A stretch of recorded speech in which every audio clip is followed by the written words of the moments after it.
Hello, lovelies. Welcome to this edition of Sisters in Mental Illness. My name is Shaylee Hugendorn, and I am passionate about telling stories. And so we started this series because of my mental health story.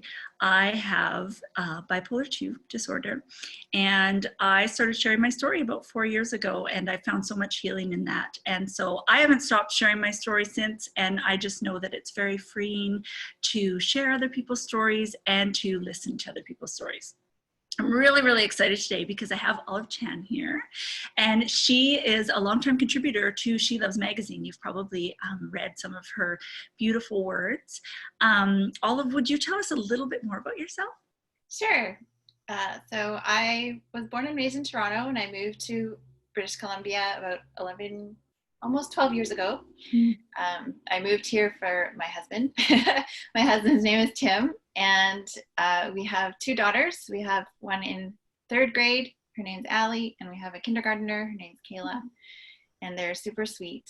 And then Tim and I also blog, timandolive.com, and we also have our own business. It's a marketing business that serves small businesses. It's called Coracle Marketing. Wow, that's amazing. yes, and I love that you mentioned your blog because I wanted to say that everybody should go check it out. I'll link it down there. Or up, I don't know, I always get confused where the words are going to be. I would just love if you could just share about your mental health journey. Sure. Yeah. So I think the first time I realized that there was this whole side of me, or this whole aspect of me called mental wellness or mental health, was in my late 20s when I experienced burnout. And that was kind of leading up to that. It was, I think, looking back, I saw 14 years of nonstop activity. And I think that was kind of fed by, well, I didn't know how to do life otherwise. Being a daughter of immigrant parents, we just worked really hard, and I saw them work really hard, and I worked really hard. And being part of a conservative evangelical church where productivity and, I don't know, somehow working hard for Jesus was like valued. And so I didn't know any better, and I didn't know any other way of doing life. And so I was involved in a lot of things growing up. I did ballet, danced up to I could have become a teacher if I wanted to. I did piano. I was part of leading worship at church. I was part of leading fellowships at school. I was also straight A student. It was just, everything was, on max for a long, long time. And after graduating university, I ended up being a missionary in Asia, in a closed country. And so there was this kind of double life that I had to lead. And all of it just really wore me down, no surprise. But it wasn't until I was still in Asia at the time, and my boss, I was an administrative assistant to a regional director, and he tasked me with typing up this book that was about burnout, but they only had one hard copy and they wanted it digitalized. And so I was tasked with typing up this book. And as I was typing, I was I'm reading about my life, all these symptoms, all these causes, this. Maybe I'm going through burnout. Maybe this is what I'm dealing with. Because I was finding that I was exhausted all the time. I would wake up in the morning, take a shower, and then have to take a nap. Wow. From taking a shower. Yeah. I was crying every day for I think I don't know, it was weeks on end that I was crying every day. And I was this doesn't seem normal. But I didn't really know what it was, and I didn't really have resources to help me figure out, or people to help me figure out what it was. And so actually doing this assignment and typing this book out was really helpful, because it pointed me maybe this is what I should look into. And so I spoke with my director about it, and then he connected me to some other people who were more mental health professionals, and they were able to tell me that, yes, you are burnt out. And so from there, I cut my overseas assignment short, came back to Toronto, stayed with my parents, and I basically ate and slept and didn't see anybody for months. The exceptions were I saw a counselor who really helped me rebuild and kind of regain resilience. And then the other person that I saw was one of my best friends, and we did like a study together that we met once a week to do that. And so having her companionship and then having the guidance of my counselor helped me walk through that season, which is interesting because I took a year of medical leave to kind of rebuild. And during that year of medical leave, I actually got engaged, moved across the country to Vancouver, and got married. So maybe I really don't know how to do nothing because you tried. I tried. But I think it wasn't until about 3 years after that I could say, okay, I think I found my new normal. Yeah. Like I was never back to the same energy levels that I had before. And I still am not. Like I just have to take life a lot slower, and I have to put in a lot more boundaries, and I have to say no to a lot more things because I just don't have the same capacity anymore. And that's okay. I think I've learned that this is a healthier way of living. I love that. I love, because often I know people I've talked to and myself, it's always been, okay, but then when I get to this place or when I get better, then I'll just go back to that way. I'll make a few changes, but it's very easy to fall back into things. And I love that you were able to find a new normal. Yeah. Yeah. I mean, I still don't, it's like, I don't love that I have a new normal.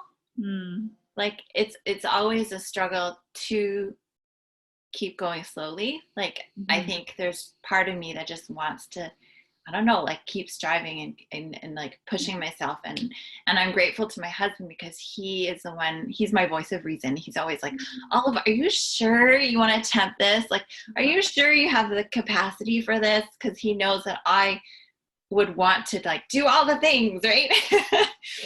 I hear you with that. I think also, like you were saying, society, we've put such a gold star on being busy and things like that. And I experienced mania, which is the exact opposite of that. And for years and years and years, I thought that was my baseline. So I thought that like I expected myself to get that many things done when really medicated and here it's not super possible. But yeah. Okay, so you're in Vancouver and you're married. Yes. So then I had Allie, and things were pretty good. We were still working with the missions organization, and we had parental leave, and it was good. And then 2.5 years after that, I had Kayla. And that was a different story because 6 months before Kayla was born, we started our business.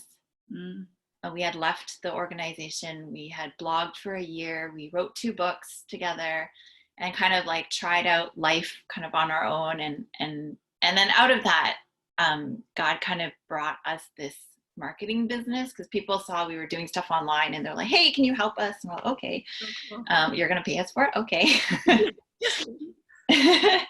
But we were, in the middle, we had just started this company. We had a baby, we had a toddler, and it was a lot.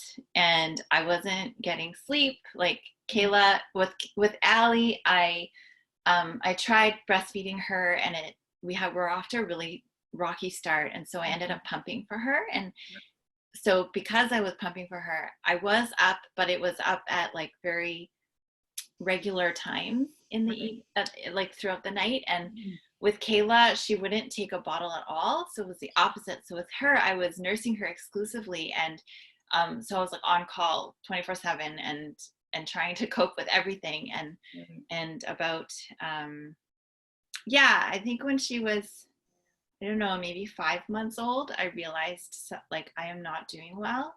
Mm. And I had some conversations.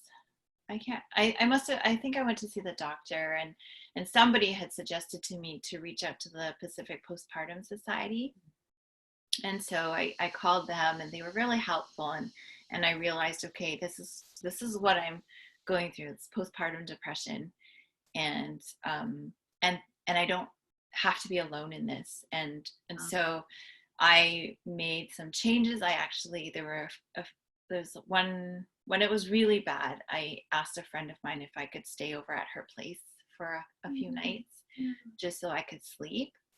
Um, and yeah, I learned like the importance of sleep and the importance of having 5-hour stretches, because that's kind of the minimum your brain needs to rebuild. And Oh, yeah, that's what I learned from the Postpartum Society person. It was wow. like, aim for 5 hours, because that's kind of the minimum you need for your brain to rebuild itself as you're sleeping. And you can kind of add naps or whatever in to fill it in. But that helped.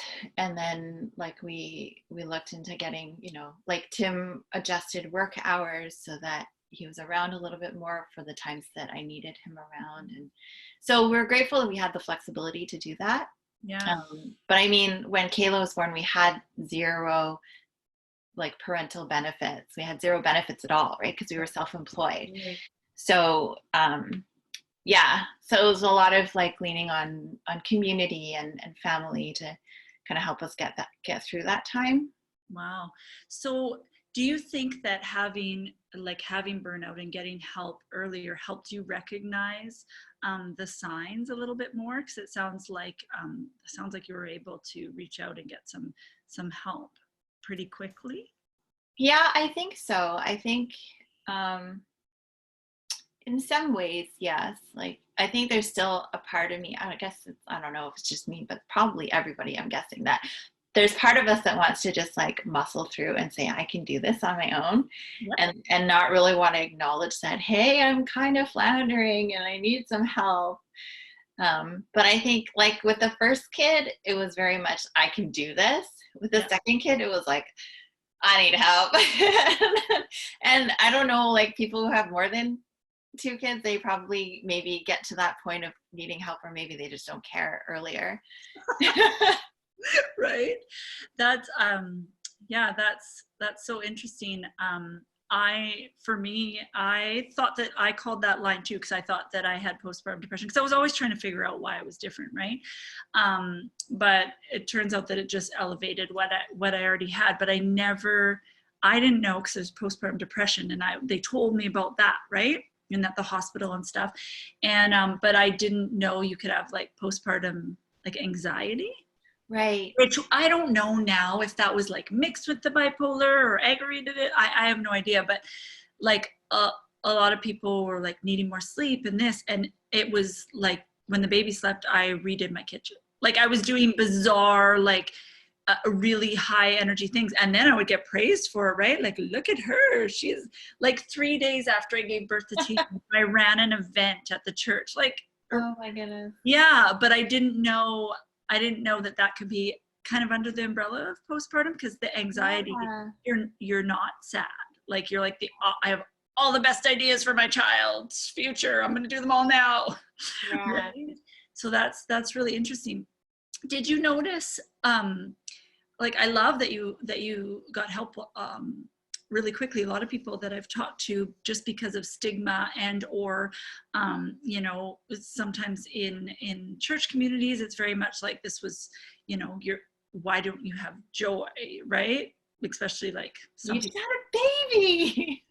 right. And then the judgment or anything like that. Did you have were most people around you you know quite supportive? Did you feel much shame about it? How did you experience that kind Mhm. of transition? I think I was, I think with burnout, I was a little more embarrassed about it. Like the church community I was part of, I think mental health was not talked about, and Right. it's a very like hush hush kind of thing. And I actually just kind of ghosted out of that church. Like Yeah. I never really said goodbye to people, or like I'm gonna be taking a break or whatever. I just stopped going. Mm. And when it was postpartum depression, um, I think I don't know that I told very many people at church. Mm. We were part of a local church here, and it was kind of, I don't know, it was interesting timing, because just before Kayla was born, like when we joined the church, we had Allie, and we were part of a small group, and it was a great small group. But right before Kayla was born, several of the families of that small group all transitioned out for various reasons, like either they moved or they had different jobs or whatever, or they just went to other churches. So that small group dissolved, and we were left without any small group. And so I didn't have like the friends kind of to support me through that. And actually, this is where She Loves kind of comes into my story. Ooh. Yeah. So in March, I can't remember, it must have been, or whatever year it was, the very first She Loves event at Five Stones Church. Dare to be dangerous. Yes, Dare to be Dangerous. So I had been writing for She Loves up to then, but I had never met anybody in person. Yeah. And so you guys put on this event, and I was like, well, here's my chance to go meet these wonderful people that I've been reading online. Right. And so I showed up. Like I remember driving there and feeling like kind of anxious and excited and scared at the same time. Like, are they gonna like me? And and I showed up, and it was like Dare to be Dangerous, and I met Idolette in person, and I just felt like this conviction to, like, all of you have a lot of online friends, but you need real life in-person friends. Wow. And Idolette kind of just threw out there like, oh, we have life group going on Thursday nights. You're welcome to come if you're looking for a place. And I took that invitation to heart, and I was like, you know what? I think this is what I need. I think I need to be known in person. Wow. And so I started attending that life group, and from there, like, became friends with everyone in real life. In real life. Yeah. But that was a turning point for me. And then like at some point we were paired up to kind of pray, like kind of be prayer buddies. Yeah. And I was paired with Tina Francis Mutingu, and I love her so much. And she actually was a big part in walking with me through the postpartum journey. And we would text each other and like just pray for each other. And she had a young kid at the time too. And so we were kind of in a similar stage. And so we were able to support each other through that season. And I mean, we still support each other now, but like that season in particular was like really harrowing. Yeah. Oh, I bet. Oh, that's wonderful. I know that life group. I was in that life group a little bit. We kind of transitioned. We missed each other. We did miss each other. I love that. I love that you and Tina had that together. It's just really important. I would love to talk about, you talked a little bit about the difference between postpartum and grief, and that, postpartum and burnout. And I know that last year, I'm so sorry, but I know you lost your father. And I know that we've had conversations about that. And I would just love to hear what you've learned from that, how you experienced that, if you're willing. Yeah. So yes, last March, I got a call from my mom. Like my dad had been sick for about 18 months prior.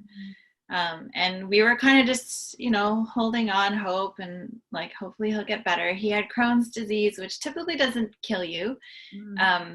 But he was also pretty adamant that he didn't want surgery. And all the physicians that he saw were like, all the specialists were like, you have you have basically no choice. Like you have surgery or no surgery. And he was like, I don't want to. And he tried some medications and they made him feel really gross. And he was like, no, I don't want to go this route. So he had gone the natural route, and he had, like 10 years prior, he had been diagnosed with Crohn's. And that at that point, the natural route, like healing through naturopathic medicine and like food medicine. My mom's a nutritionist, so she would like help him like figure out what to eat. And 10 years ago, that actually did bring him back to full health. And then he had about 7 years of really like full life. And during those years, like both my kids were born, they came to visit us multiple times, and we went together down to Disney World in Florida for Allie's 4th birthday. Like we had a lot of really good memories. And then like 2 years before he passed, the Crohn's came back, and they kind of tried to address it the same way as before, but it just wasn't quite working. And every time, like I would go back and see them kind of every half a year. And every time I went back, it was just like, he's a little more frail and he's a little weaker. And 2 weeks before he actually died, my mom was like, your dad's, it just feels like a very sudden, steep decline. And so like 2 days before he passed, my mom messaged and said, I called the ambulance to get your dad into the ER because he couldn't get out of bed, and we want to get him checked out. And the fastest way to get him a full body checkup is to go through the ambulance route to the ER. So they checked him out. And then that afternoon, my mom called me back and said, the surgeon spoke to your dad. There's perforations in his intestines. There's like massive infection in his whole abdominal cavity. And your dad was given the option of surgery to try to clean it up and sew him back together. And the doctor said it's a 50-50 chance. And your dad said, no, like if God wants to take me home, he can take me home. And I don't want to go through surgery because it would be a lot of pain and the doctor even said it's a very abrasive procedure, and the recovery will be really painful and really long. And his body by that time was really weak. Like he couldn't even get out of bed, right? So to put him through that kind of surgery just didn't seem like a wise thing. He was like, I'd rather go, like if I can go home and just pass the rest of however long I have back home, I'm happy with that. And so my mom was like, are you at peace with this? And I said, yes. Like it's interesting because I kind of felt it coming, because the night before I had woken up in the middle of the night and thought, like, my dad hasn't signed his will yet, and I feel like he's going to die soon. Wow. I just had this feeling. And that morning when I was at church, I was running slides for church, and I was like weeping the whole service and like trying to like click this mouse, and it was slippery, and I was just like, this is awful. And my kids were bringing me tissues, and I just knew there was something going on. So when she called, I wasn't surprised. I was kind of like, okay, like if he wants to just let it be, then they'll let it be. But I was like, I'm flying out as soon as I can. So we looked into tickets. I was able to, it's like 4 hours later, I was on an airplane. Wow. I got the second last ticket available out that day to Toronto. There was a layover in Regina. And so I spent the night in some random hotel and then got on the airplane at 5:30 the next morning and flew out to Toronto. And I ended up being able to be there for the last 20 hours of his life. And I was there. When I got there, he was in ER still. And then by the afternoon on the Monday, so I flew out on Sunday night. arrived on Monday morning. Monday afternoon, the palliative care doctor came by and said, we have space in the palliative unit if you want to move there. Because originally they had said, we'll admit him into the hospital and then send him home with home care. Yeah. But I think they realized that he wasn't gonna last that long. Right. And for me, I was like, of course he's not gonna last that long. Like, my dad is basically waiting for me to arrive. Mm-hmm.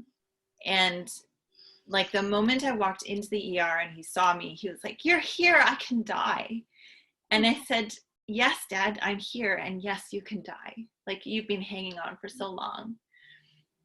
And he had kind of been just waiting for permission from me and also from my mom, because half a year prior, he had asked my mom, what would you do if God were to call me home? And my mom was like, I can't handle that right now. Mm-hmm. And 2 weeks before he died, he asked her again, and she said, okay, I'll be okay. Mm-hmm. And it was like he just needed that assurance that we were okay with him leaving.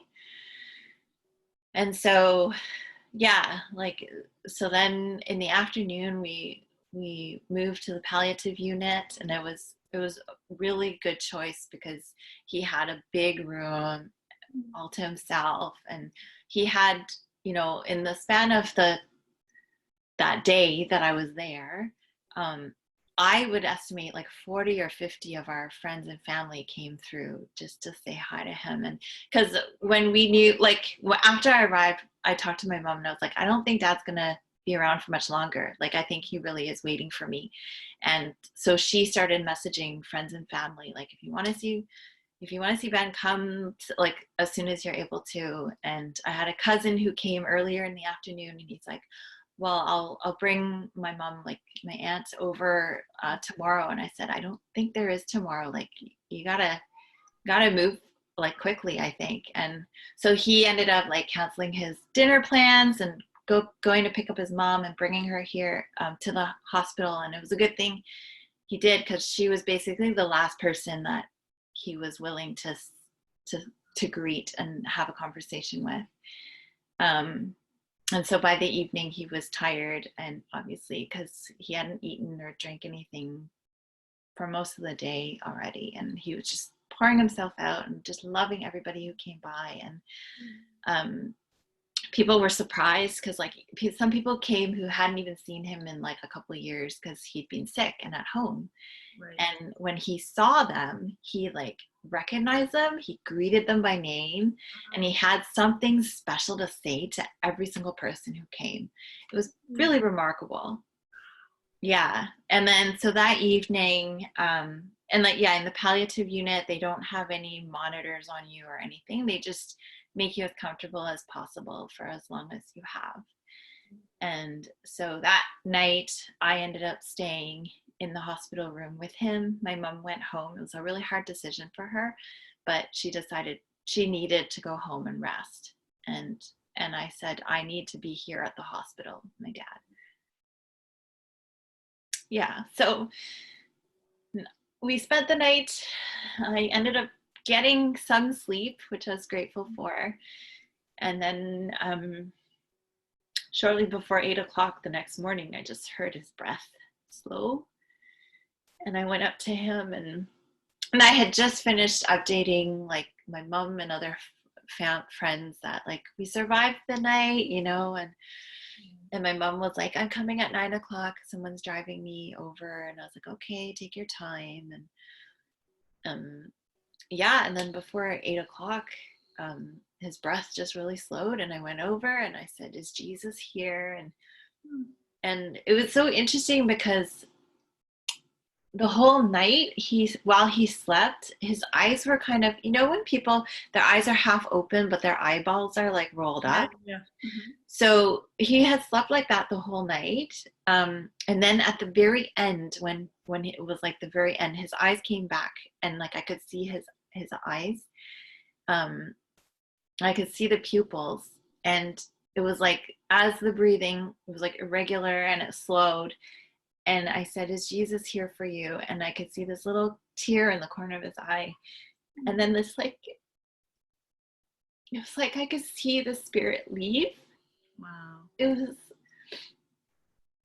was, yeah, incredible. Like, if you talk about thin places, that was a really thin place. Like I could, like, it was like Jesus is right there. And my dad just like kind of slipped from this existence to wherever eternity is. And that was, yeah, it was like a really obviously powerful moment. And then it was quiet. Like the whole night I had listened to him breathe, because his breathing by the end was very labored, Right. very, very raspy and very loud. And so it was very obvious when he died, because it was like silent. And then I called my mom and said, he's gone. But the doctor, I had told the doctor that, or the nurse, that my mom was coming at 9. So he's like, oh, I'll tell the doctor not to come till 11. So I told my mom, just take your time. The body's not going anywhere. I'm not going anywhere. So she came with some friends, and we were able to have some moments together at the hospital before the doctor came and just like kind of confirmed everything and did the paperwork. Yeah. Wow. And then afterwards, did the grief hit right away, or how did that I would say the grief, it was like, because he had been sick for that long, there had been small griefs along the way already. Mm-hmm. And then because I knew that I was flying to see him for the last time, the whole flight from Vancouver to Regina, I cried. I just cried the whole flight. And that was kind of like grief, I think, setting in.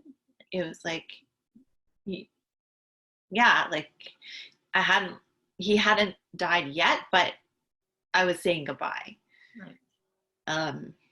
And so I feel like it was like, in a way, him actually dying, it was like, okay, it's done. Yeah. You know, like we journeyed as far as we could together, and it's done. And then I think, I mean, my mom and I were surrounded by a lot of very supportive friends, and Tim and the kids were still in Vancouver at the time. And somebody was like, call Air Canada and ask them for bereavement tickets, and they were able to come out the next day. But like, yeah, that first day, just, I mean, it was like a bit of a release, but it just felt surreal. My mom and I kind of laughed because we were so scatterbrained, like we couldn't focus on anything. She managed somehow to make something for our lunch, and we were able to go home and have lunch. And then that afternoon we opened up their apartment for friends and family to come and just hang out. Wow. But yeah, I think it was, I mean, for me, I was just completely exhausted physically and mentally and emotionally, like, because between Sunday night, I slept for 2 nights, slept for 2 hours at the hotel. And then Monday night, I slept for less than 6 hours at the hospital. So over those 3 days, I barely slept. Yeah. And so I was just like, I think the initial feeling I had was more just exhaustion. Right. And then it was busy.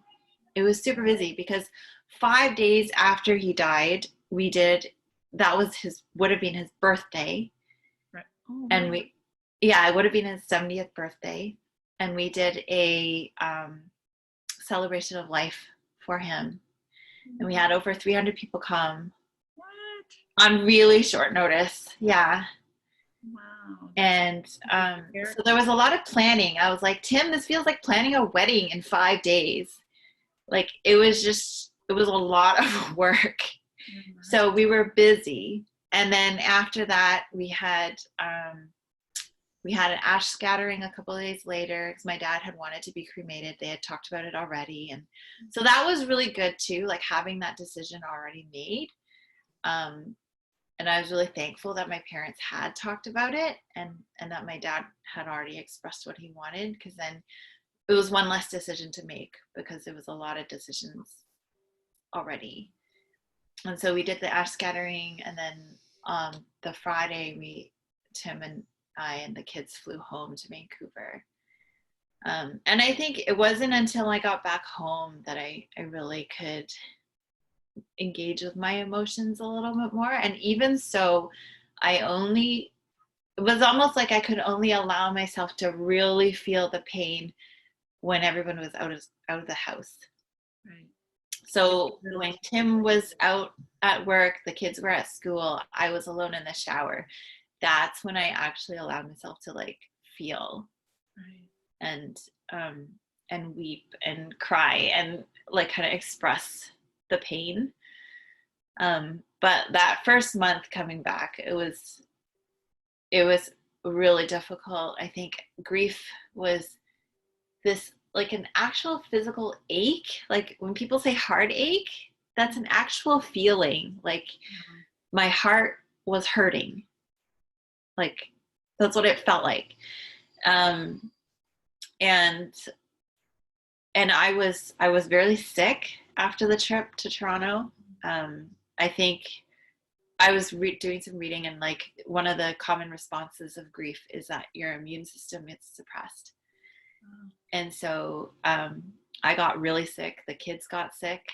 And so it was like I was home caring for sick kids, being sick myself, having like this huge weight of grief to like process. And I remember my period came as well, and it was just like, seriously, can there be any more? That's a lot. Yeah. But it's been over a year now, and the feelings definitely are less intense and less frequent. But I mean, yesterday we were watching Onward, the new Pixar movie with Ally, and I'll try not to spoil it, but basically it's about finding a dad and then not having very much time with him at the end. It's a quest. Yeah. So there's this huge long journey, and then at the end there's like a few moments, and we got to the end of the movie, and I was just like bawling because I was like, this is me. Like that's what it felt like to go on this huge quest across the country, and like kind of dig deep for all the courage and strength that I had, and then to have these precious last hours, and then that's it. Wow. But so yeah, sometimes grief just sneaks up, and I mean I'm not the first one to say that. But yeah, I'm curious about I think we've talked about it before, but I'm always curious about the stages of grief, and what did that look like for you? Yeah. So about the stages of grief, one of the things I ended up finding really helpful for me after coming back was reading. I read a lot about grief and tried to understand. I think that's just my way of coping with life, is trying to understand what's going on. And so I read this book called The Other Side of Sadness. And I cannot pronounce his last name. I'm sorry to the author. That's okay. We can put it in the. But he actually gives like modern research on grief, and he says that the traditional 5 stages of grief were not really based on a large body of research. It was based on a small sample. Right. And so he says that basically the book was permission for me to do grief however I wanted. Mm. And also that it was not abnormal and that nothing was wrong with me if I didn't feel it that intensely after 6 months or after a year. Like that people are actually more resilient than the traditional 5 stages would have you think. Okay. Because I think what I understood about grief before this was that there are these 5 stages. They don't happen linear way, but you go through all 5. And if you don't work through each stage, you're going to have issues. Right. That's kind of what I understood about it. Mm-hmm. So this book, The Other Side of Sadness, says, no, you don't have issues. Like there are people who can move through grief and be able to engage with life a normal way pretty soon after. And it has nothing to do with how repressed you are being or yeah. So that was really helpful because then I wasn't feeling like I had to, I don't know, like live up to certain markers in my grief, that I could just let myself process it in the time and in the way that I did. Yeah, I love that. I think that that's like, I know that different reactions I haven't lost someone that close to me, but different reactions I've had about different things, I get in my head and I'm like, I am supposed to feel this way, or I am supposed to, or how dare I laugh today? Yes. Right. So yeah. I definitely want to link that book for people, because I think that I'm probably not alone in that. And especially with someone that deals with anxiety and overthinking, Right. I can imagine that, I could imagine that I could end up in a, kind of like almost like a shame cycle about how I'm grieving. Yeah. Yeah. Wow. That is really beautiful. I would love to hear about, before we talked even about this interview, we weren't in a pandemic. And I'm wondering, we talked a little bit earlier about grief, but then we also talked about, and I've been reading about that a lot of our reactions right now to the pandemic and losing things, whether it's little things, big things, whatever, that there's a grief going on. And I know that you had some really fascinating things to say about that. Mm-hmm. I think, as the pandemic unfolded, I felt like,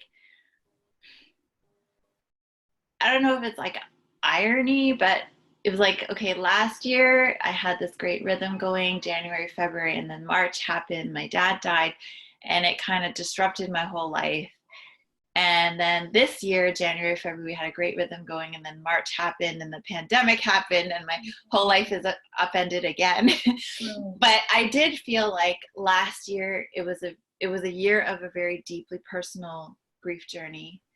And then this year it's like a very collective, global grief journey. And I think I definitely see similarities. Like there's, one of the big things that I noticed about myself after losing my dad was I was exhausted. I had very little motivation to do things. I was just like, and part of me just was this like apathy almost. Right. And I see that in our family right now. There's just, it just feels like you're like trying to run in mud. Like, yeah. And so there's this feeling of like, oh, I just want to relax. Like, I just want to do something light. I just want to, like, I don't want to engage in the heavy things. And I find that like right now our kids just started virtual school, and I am feeling this really strongly. Like, I don't want to be sitting here doing math questions with my kids. Like, I'd rather us watch a movie and make some popcorn. Like, and I think that I don't know, but I'm not an expert, but from what I experienced in grief last year, it's very similar. Like, when you are coping with all this loss or any loss, like, you want, I think it's very natural to want comfort, and it takes a lot of energy to grieve. Yeah. And so it's like kind of learning to be gracious to ourselves, and to kind of give ourselves that space to not push ourselves so hard, and to Yes, be I like, can't even handle all the like, you'll come out a better person. This is the best time to start the best yeah, part of your life. I like get physically react, and I'm like angry, which we know is a secondary emotion. I'm not like a mean person, but it's because that is the overthinking thing. Like I find myself stuck because I keep thinking I can't decide what the best thing is to do when. yeah, Right, because all the other things I would fit in around like either appointments or set things, and like that's why I'm so glad to be here with you today. But I feel like I cannot relax because I feel like, is this the best thing to be doing right now, or does this make the most sense, or what is the best day to go grocery shopping, and then I just get overwhelmed and I'm like, I think I'm gonna read a book. yeah, yeah, Because then I can escape. Like I need to do something to escape. And of course I'm finding myself like, because my work is on the internet, then I'm like, okay, I'm working, but then I just realized like, I think I mindlessly scrolled for like a good hour. And then I judge myself about that. So I'm just like, okay, enough with the judgment part. Like yeah, just do the things. And I'm a teacher, and I'm feeling that, and it's beautiful. My one daughter, because she has different help that she needs. She's in a private school, and they are on it. And also grade 9, like you can't go to grade 10 science unless you actually understand grade 9. So yeah, as a teacher, like I want to be with kids your age, and I'm not saying it's easier. It's just my jam. I mean, yeah, it's all different. It's hard in different ways. And I'm like, I listened to Glennon Doyle today. I think I posted it about how, like, she's basically like, all the TV, like, just stop. All the TV, closed caption, done. There you go. reading. Going to get a glass of water for themselves, physical education. Right? And literally, like the youngest, they need to learn like skills or strategies, but really to have to carry that information to be able to do science next year, Yeah, we can make it work or whatever. So I actually can't be that mom that I want to be, and that I believe as a teacher, because like reality is with the older kids. And so like I'm not a high school teacher. Like I don't know all the science things, and I can't learn them that fast. And so we just have yeah, to, we are doing the best we can. And the teachers yeah, are so understanding, but we have a set, like there's 4 periods a day, like there is. And I'm just like, yesterday I lost it. I'm just like, also, because there's no end in sight. You know how you yeah, can tell yourself like, oh, I can just get through this. I'm just like, yeah, this is my new life, and yeah, I don't want it. yeah, And then you get I'm finding a lot of people are like them. We don't want to deal with the heaviness of our things, because we do, like I don't know, the grief Olympics, right? Where it's like, but theirs is way worse, or there are people way worse, right?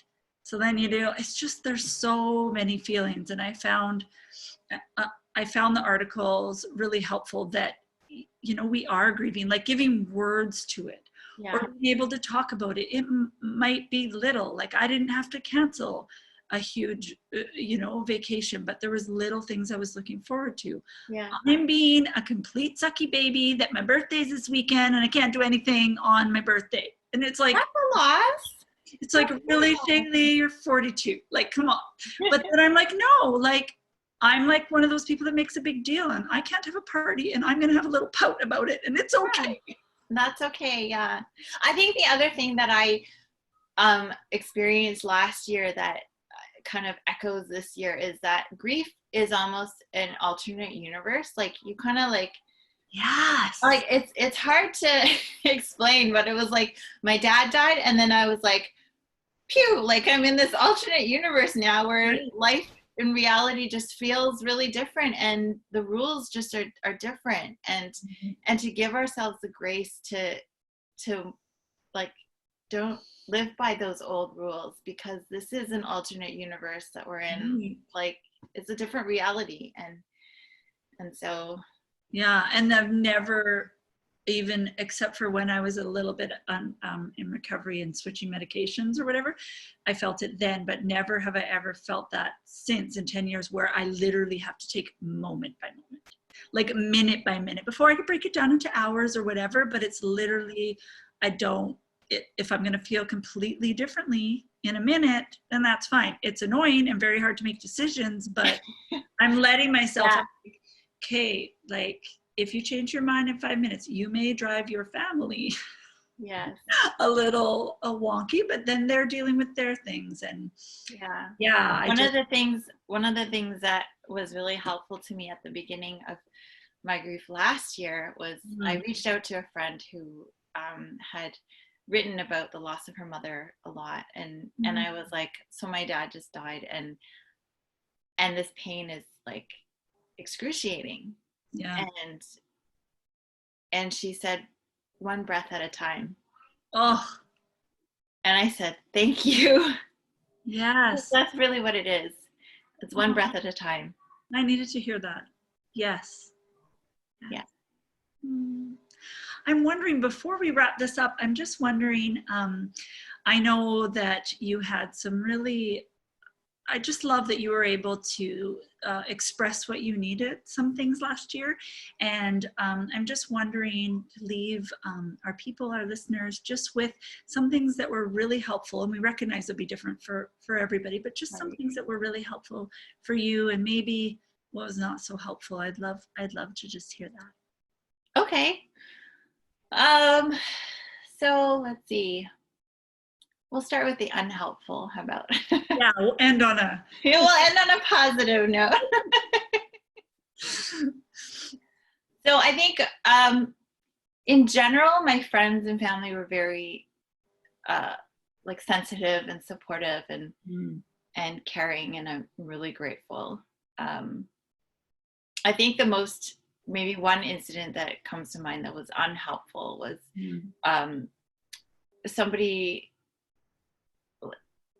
somebody came by just like unannounced pretty early on after my dad died, and I had just come back and I was still like kind of regaining my footing. Yeah. And they just like showed up at lunch one day and rang our doorbell.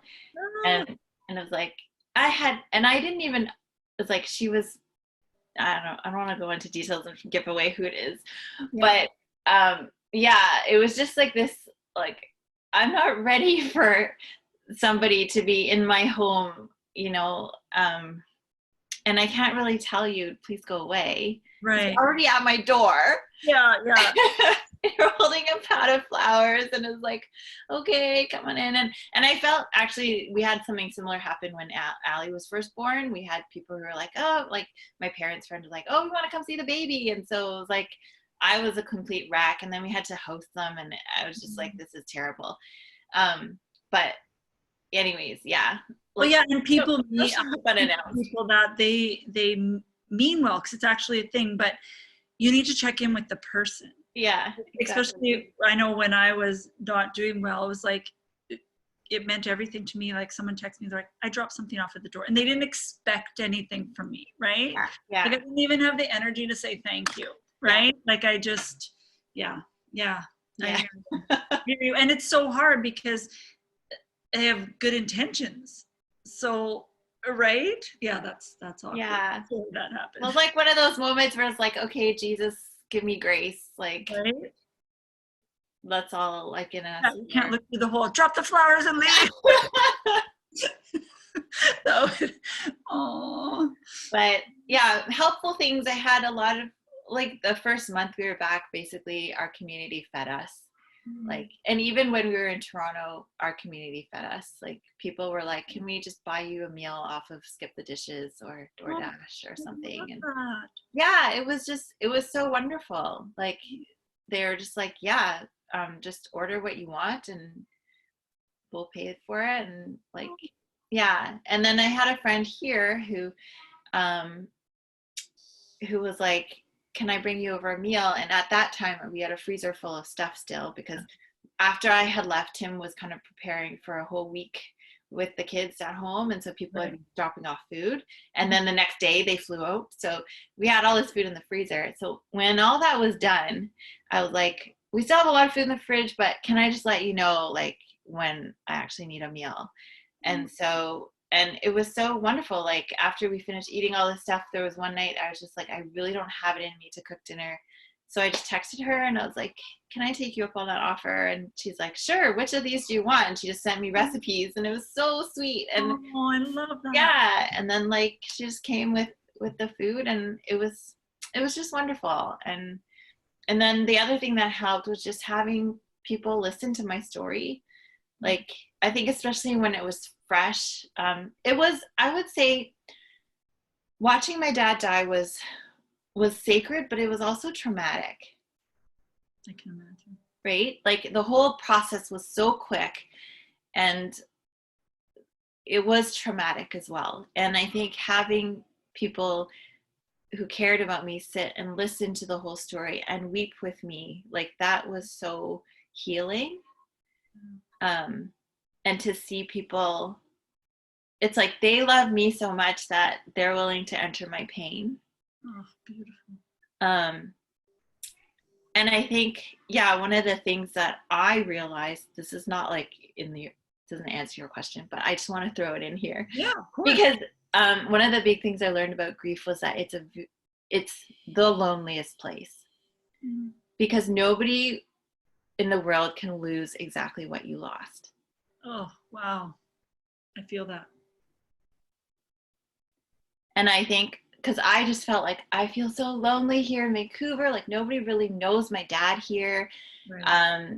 Like nobody just really feels my loss. And then I was thinking, what if I hypothetically had a twin sister? Her loss would be different from mine. And so it would, like, in a sense, like, this loneliness of grief is mine.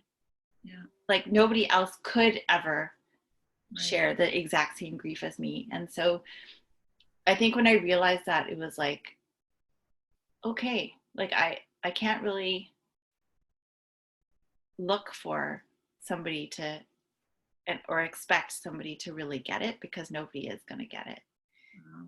And so it's like, this is my grief. Yeah. And so in a way, it's like, well, that's why you can do grief however you need to, because it is yours, and nobody has the same. Yeah.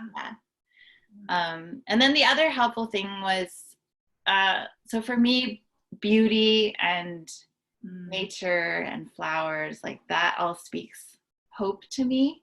And it reminds me, when I'm at my lowest, it reminds me that there is still good in the world. And last fall, I was looking at winter, and typically October, November are difficult months for me mentally, just with the grayness. And I usually feel a bit of a low at that time. And I just thought, okay, so my dad died this year, and I'm scared. I'm scared that it's going to be a really low. Yeah. So I decided to be a little proactive about it. And I was talking to Idolette, and I was like, I'm thinking about this idea of, you can go online to set up a meal train for people to deliver food, usually like after people have babies or whatever. Yeah. But I was like, what if I used it to set up a meal train, but for flowers? So, like, every 2 weeks, I have a different friend who will either, drop off a grocery store bouquet, or send me something if they're not local. They could order something online and get it delivered. And I just thought, I would love that. And Idolette said, I'm on it. And so she created it for me. And I had basically 6 months of every 2 weeks, somebody would bring me or deliver some flowers. And then I like arranging stuff. And I also like, because I'm really frugal, I save all the greens from like the nice bouquets, and then I just stick more flowers in, and they last forever. They do. Yeah. So that was one of the ways that kind of, I think, really carried me through this past winter. Yeah. And I was so grateful to be a part of that, because I was you want to do things, but I wanted to do I want to do things that people want. And I think we're scared to ask, but I just love that. And you actually inspired me because I ordered myself a birthday bouquet today. Like, yeah, I am. And I'm going to be specific with things I want. And cause I'm like you, I get the grocery store, I pull them all apart and I make things, but I ordered one that like, they're going to design, like it's going to be made. Nice. And I'm like, I just love that you did that. And my hope for others is that they can do things like that when they're suffering. And I just love it. I'm pretty sure I'm pretty sure it was Edelette told me that her mother-in-law said it. I don't know who said it. I know it came from her. But beauty draws the heart to hope. And that's exactly what's happening there. Yeah. So right now in this, if I have to buy fresh flowers the entire time, that is what we are going to do. Because, I have to pick one thing. And yeah, I'm visual like you. One final thing. Oh, yes. That helped me, or really touched me, was one friend who sent me a card like pretty soon after, and then in her card she said, "I'm here for you for the whole journey. Write to me, let me know when support becomes thin, when you stop hearing from people." And it was like permission for me to reach out if I wasn't doing well.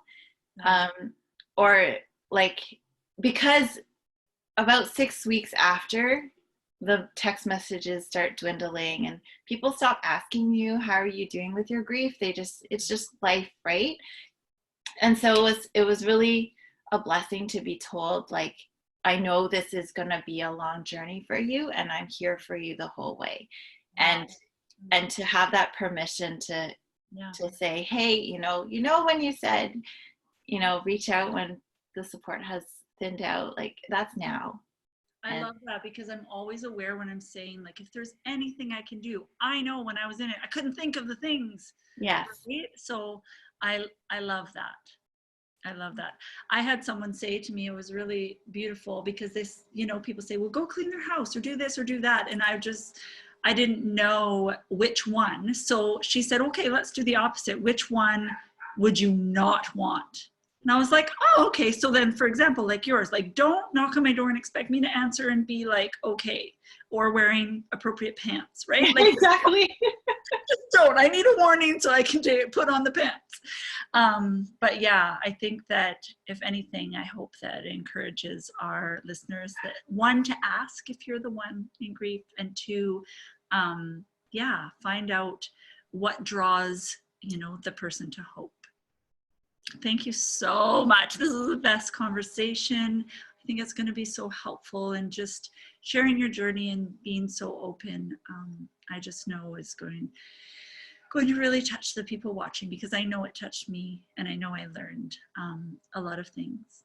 The very last thing I want to say, Olive is an artist. And I know that's a painting of yours behind there. Yes.